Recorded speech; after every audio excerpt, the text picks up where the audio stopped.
Ginny Weasley is being recast. That is the news. But that is not the story. The story is what this recasting actually requires, and nobody covering this has said it yet. I went through every major outlet reporting this today. Deadline, Variety, Hollywood Reporter. Every single one of them said the same thing. Gracie Cochrane is stepping away. Ginny has a small role in Season 1. HBO will find someone new for Season 2. Best of luck to everyone involved. None of them mentioned what Season 2 actually demands of whoever steps into this role, so that is what we are going to do today.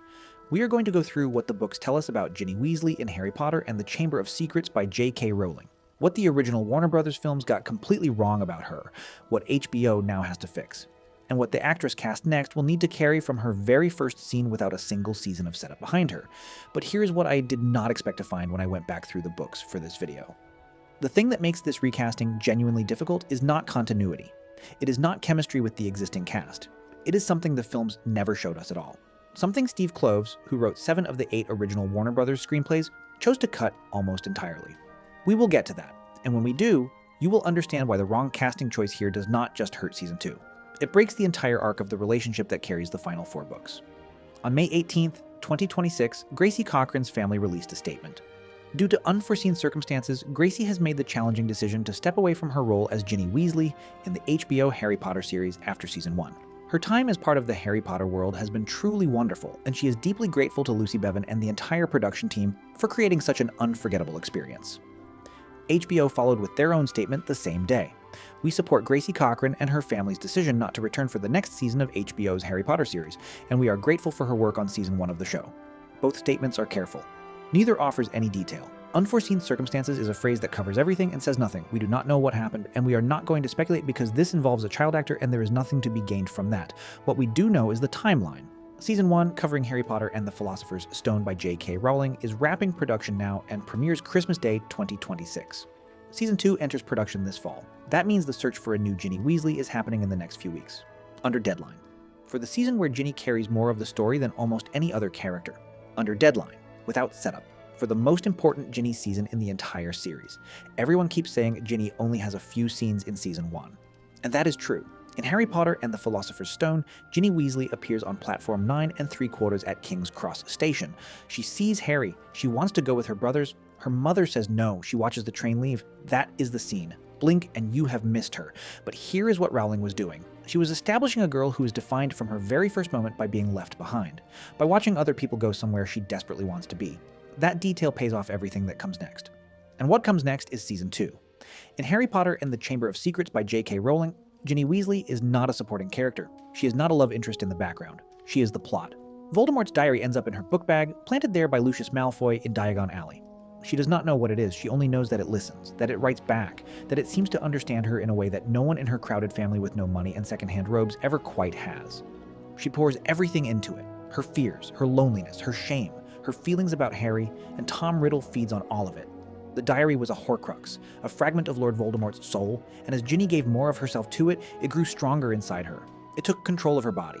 It used her to open the Chamber of Secrets at Hogwarts School of Witchcraft and Wizardry, to release the Basilisk, to attack Muggle-born students throughout the school year. Ginny would wake up with no memory of where she had been. She is 11 years old, she is being used as a weapon by the soul of Lord Voldemort, and she knows something is wrong. She knows she is disappearing. She cannot stop it. In a moment, I am going to tell you exactly what the films cut from this arc, and why that decision damaged Ginny Weasley for every single film that followed. But first, I need you to understand what the new actress is actually walking into, because it is not what most people think. In Harry Potter and the Chamber of Secrets, Rowling writes a scene in which Ginny sits across from Harry Potter and Ron Weasley at the Gryffindor table. She has made a decision. She is going to tell them what has been happening to her. She opens her mouth, and Percy Weasley appears. He needs her seat. She jumps as though her chair has been electrified, gives Percy one frightened look, and runs. The amount of courage it took for an 11-year-old girl to sit across from 2 people she trusted and try to say out loud that something ancient and evil had been controlling her body is something the books ask you to sit with. She almost said it. She was interrupted, and she could not try again before it was too late. That is not melodrama. That is a portrait of what it feels like to know you need help and be unable to get the words out in time. By the end of the book, Tom Riddle forces her to write a farewell message on the wall of Hogwarts and walk herself into the Chamber of Secrets to die. The last thing she remembered was lying down on the cold stone floor as Tom Riddle stepped out of the diary and into the world. He had fed on her fear and her loneliness and her love for Harry until she barely had enough life left to keep her there. She would have died there, alone, underground, 12 years old.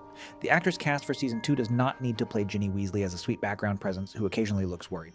She needs to play a girl being hollowed out from the inside by Voldemort while trying to hold herself together in front of her family. She needs to play dissociation, guilt, terror.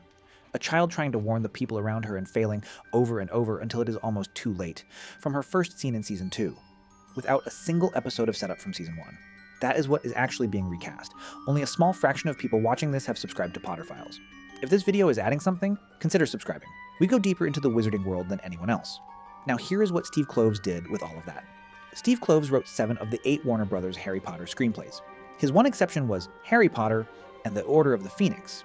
He has publicly stated on multiple occasions that Hermione Granger was his favorite character. BuzzFeed counted 17 separate moments across the films where Ron Weasley was diminished or had his lines reassigned to Hermione. The pattern of whose story got told and whose got cut runs through all 8 films like a thread. Ginny Weasley in the Warner Brothers films is a love interest. She appears. She occasionally says something warm. She ties Harry's shoelace in a scene that Bonnie Wright, the actress who played Ginny in all 8 films, has since described as deeply uncomfortable to film. She kisses Harry. She is there at the Battle of Hogwarts. She survives. The possession is in Chamber of Secrets. It happens to her, and then it is never meaningfully referenced again.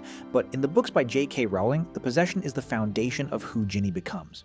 In Harry Potter and the Order of the Phoenix, when Harry fears that Voldemort is possessing him, it is Ginny who sits down with him and says, without hesitation, that she knows exactly what that feels like. Because it happened to her. And she tells him what the symptoms were so he can compare. And in doing so, she gives him back his grip on reality. A girl who nearly died in the Chamber of Secrets becomes the only person in the world who can help Harry Potter understand what is happening to his mind in year 5. That is not a coincidence. That is craft. The films dropped the thread in year 2 and had nothing to pick up in year 5. Bonnie Wright was not the problem. Bonnie Wright understood the character. The writing did not give her the material. The recasting is a problem with a solution. But the solution is not just finding a talented child actress who can cry convincingly. The solution is writers who understand what Ginny Weasley is for in this story, and a production team willing to give her the screen time the original films never did. Showrunner Francesca Gardiner, the Emmy Award-winning Succession writer, has not built a career on background characters. Mark Mylod, who directed some of the most psychologically precise episodes of both Succession and Game of Thrones, understands what dissociation and manipulation look like on camera. Producer David Heyman produced all 8 original Warner Bros. Films and has been candid about what those films got wrong. The infrastructure to do this correctly is in place. The question is whether they use it. Rowling described Ginevra Molly Weasley in a 2005 interview with these words: tough, not in an unpleasant way, but gutsy, funny, warm, compassionate, someone who could stand the demands of being with Harry Potter. Not because she was chosen, not because she was lucky, because she went through something at 11 years old that would have broken most adults. And she came out the other side. The films made that invisible. The HBO series has the chance to make it real. The actress cast next will carry the weight of a character who survived Voldemort before Harry did. She just did it quietly. In a chamber. With no one watching. That is who Ginny Weasley is. That has always been who she is. Get that right. And the recasting does not matter. The audience will follow the character. Get it wrong, and you will have wasted the one story in these books that the films never had the courage to tell. The HBO Harry Potter series premieres Christmas Day 2026. Showrunner Francesca Gardiner, the Emmy Award-winning writer from Succession. Director Mark Mylod, who directed Succession and Game of Thrones. Producer David Heyman, who produced all 8 original Warner Brothers films. Executive producer J.K. Rowling, who retains full creative oversight. The cast includes John Lithgow as Albus Dumbledore, Paapa Essiedu, the Emmy Award winner, and first black actor to play Hamlet for the Royal Shakespeare Company in 2016, as Severus Snape. Dominic McLaughlin as Harry Potter, Arabella Stanton as Hermione Granger, Alastair Stout, chosen from 40,000 auditions, as Ron Weasley, Nick Frost as Rubeus Hagrid, Janet McTeer as Minerva McGonagall. Production on Season 2 begins this fall. The search for a new Ginevra Weasley is happening now. Watch who they choose. It will tell you exactly what kind of show this is going to be.